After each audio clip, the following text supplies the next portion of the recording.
semuanya, selamat datang di podcast Kelompok 1. Pada kesempatan kali ini, kelompok kita akan membahas satu isu yang sangat marak terjadi di Bali, yaitu digital nomad dan pekerja ilegal. Namun, sebelum kita membahas lebih jauh mengenai isu ini, perkenalkan nama saya, Maria Novika Reyani Putri dengan NIM akhir 023 dari Program Studi Pariwisata Program Sarjana Fakultas Pariwisata. Nah teman-teman, belakangan ini kita sering mendengar berita mengenai warga negara asing yang sering dideportasi karena menyalahgunakan visa atau bekerja tanpa izin di Bali. Nah, di sisi lain, ada juga digital nomad yang sebenarnya tinggal dan bekerja secara ilegal. Lalu, bagaimana kita membedakan kedua hal tersebut? Nah, dan bagaimana hukum dan kode etik pariwisata memandang fenomena ini? Hari ini, kita hadirkan 3 narasumber yang akan membahas kasus tersebut. Baik, pertama, izinkan saya memperkenalkan diri terlebih dahulu. Perkenalkan saya Ketut Prema Andana dari dengan NIM 25115111034 dari Program Studi Pariwisata Program Sarjana Fakultas Pariwisata Universitas Udayana. Jadi saya di sini sebagai moderator kedua.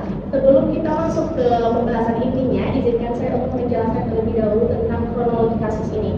Jadi di tahun 2025 kemarin, Direktorat Jenderal Imigrasi itu melalui operasi Wira Waspada menemukan ribuan warga negara asing yang melakukan pelanggaran keimigrasian.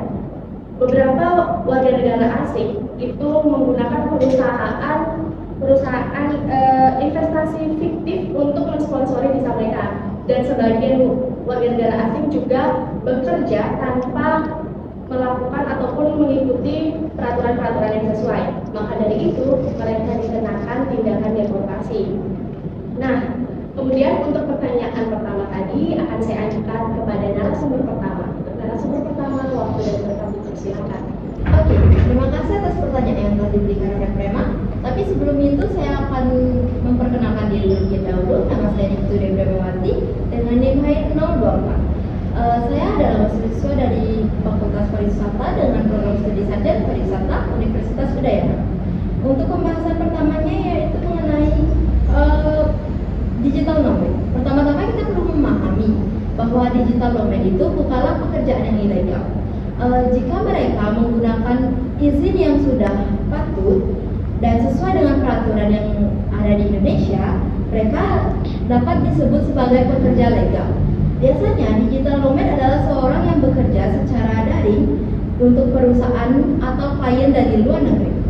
Selama menggunakan izin tinggal yang sesuai dan tidak melakukan pekerjaan yang melanggar ketentuan, keberadaan mereka dapat dianggap sebagai pekerja legal. Nah, yang menjadi utamanya itu adalah ketika digital nomad itu menggunakan visanya secara ilegal. Seperti mereka mendaftarkan visanya untuk berwisata, namun mereka malah mencari pekerjaan di Indonesia dan membangun perusahaan. Itu yang dapat kita sanggah sebagai pekerjaan secara tidak sah atau bisa kita sebut dengan pekerja ilegal. Oke, berarti di sini yang menjadi masalah itu bukan status digital nomadnya ya, melainkan jenis aktivitas yang dilakukan dan jenis visa yang digunakan. Betul sekali. Karena setiap warga asing itu wajib mematuhi seluruh ketentuan hukum setiap negara yang mereka kunjungi. Baik, apabila kita lihat dari sudut pandang hukum di Indonesia, bagaimana sih itu analisisnya? Untuk narasumber kedua boleh dijelaskan? Baik, perkenalkan, saya Daira Mahadewi dengan NIM akhir 017 dari Fakultas Pariwisata Universitas Udayana, Program Studi Sarjana Pariwisata, akan membahas tentang sisi pandang hukum soal digital nomad ini. Wisatawan asing memang punya hak untuk menikmati berwisata di sini ya, teman-teman. Tapi wisatawan juga wajib untuk mematuhi hukum di Indonesia. Kasus penyalahgunaan visa ini menunjukkan pelanggaran kewajiban sebagai wisatawan. Sesuai dengan Undang-Undang Nomor 18 Tahun 2025 tentang kepariwisataan, pariwisata harus berjalan tertib, aman, bertanggung jawab, dan taat hukum. Kasus ini bukan sekadar kesalahan individu, melainkan pengingat pentingnya pengawasan dan penegakan hukum yang konsisten dari pemerintah. Baik, menarik sekali penjelasan dari daerah.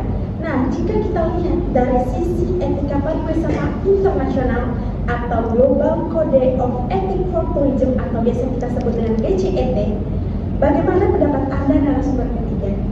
Baik, terima kasih Tika atas pertanyaannya. Sebelumnya perkenalkan, nama saya Joko Surbakti dengan NIM akhir 005 dari Fakultas Pariwisata Prodi Sarjana Pariwisata Universitas Udayana. Nah, jadi pada yang selanjutnya ini yaitu ahli etika dalam pariwisata. Nah, dalam Global Code Ethics for Tourism terdapat beberapa prinsip yang sangat relevan dalam GCET ini. Yang pertama itu adalah wisatawan harus menghormati hukum negara. Contohnya itu kayak wisatawan yang datang ke Bali, maka wisatawan itu harus menghormati peraturan yang ada di Bali. Yang kedua itu adalah kegiatan pariwisata yang harus memberikan manfaat bagi masyarakat lokal. Contohnya itu kayak mereka datang ke Bali sehingga perekonomian di Bali itu dapat terbantu dari mereka. Nah, yang ketiga ini adalah seluruh pelaku pariwisata harus bertindak secara bertanggung jawab. Apabila ada wisatawan yang bekerja tanpa izin, maka tindakan tersebut bertentangan dengan prinsip-prinsip tersebut.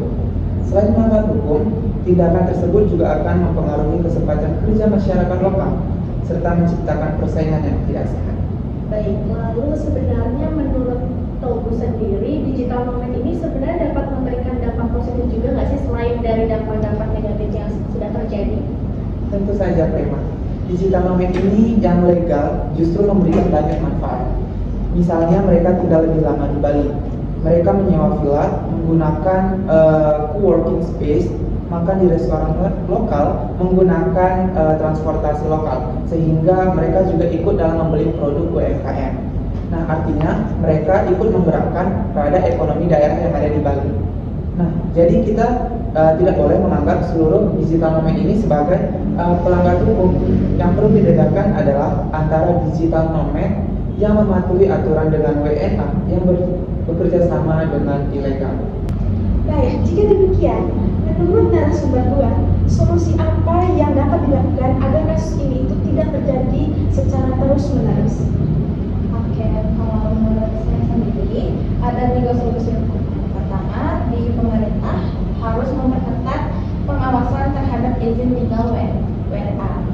Lalu ada yang kedua, pelaku industri seperti hotel, villa, co-working space wajib melapor jika ada aktivitas WNA yang mencurigakan. Yang terakhir, wisatawan itu sendiri wajib memahami dan mematuhi hukum serta budaya yang ada di Indonesia. Baik, dari narasumber 1 apakah ada tambahan? Oke, dari saya sedikit ada tambahan yaitu tentang peran pemerintah. Pemerintah mungkin juga bisa memberikan edukasi yang lebih jelas mengenai jenis-jenis visa yang dapat digunakan oleh para pekerja jarak jauh atau digital nomad. Dengan begitu, wisatawan asing yang memang ingin tinggal dan bekerja di sini tidak akan kebingungan memilih izin yang legal. Nah, teman-teman, jadi dari pembahasan kita hari ini dapat kita simpulkan bahwa sebenarnya digital nomad ini bukan masalah dari segalanya ya. Jadi yang menjadi masalah di sini adalah bagaimana warga negara asing yang belum bisa mematuhi peraturan yang ada di Indonesia. Seperti itu.